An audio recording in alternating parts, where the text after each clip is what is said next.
کچھ لوگ پسند نہیں ہیں. مثال کے طور پہ کسی کو نیا جاب پر آیا, 4 لوگ پرانے تھے, ان کو یہ بندہ پسند نہیں آیا, اب اس کو آگے بڑھنے ہی نہیں دینا ہے. اب جناب شکایتوں پہ شکایتیں, یہ پلاننگ وہ پلاننگ, اس کی غلطیاں, دوربین لگا دی اس کے اوپر, اٹھتا کب ہے, سوتا کب ہے, جاگتا کب ہے, بیٹھتا کب ہے, چھینکتا کب ہے.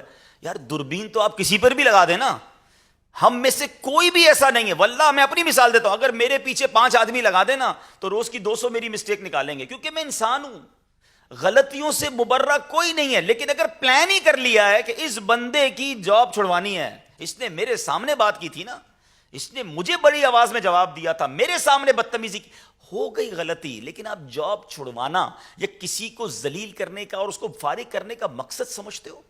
پیچھے پوری فیملی ہوتی ہے, وہ بعض اوقات پوری فیملی کا اکیلا کمانے والا ہوتا ہے. آج کے دور میں جاب ملنا آسان نہیں. تم نے نوکری تو نہیں لگوائی کسی کی, مگر پلان کر کے کسی کو بے روزگار کر دیا. کبھی سوچا آپ نے یہ کتنی بڑی تکلیف ہے آج کے دور میں؟ مگر چونکہ نفس و شیطان بھاری ہو گیا تھا, حاوی ہو گیا تھا کہ بس اب میں بتاؤں گا میں کون ہوں.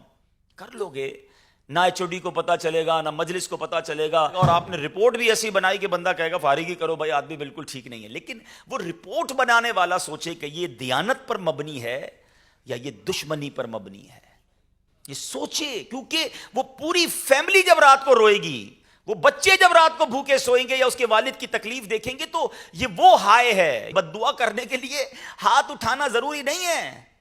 اللہ دیکھ رہا ہے کہ تم نے کس کو نیچا کیا, تم نے کس کو ذلیل کیا. زندگی ایسی گزارو کہ ہاتھ پکڑنے والے بنو.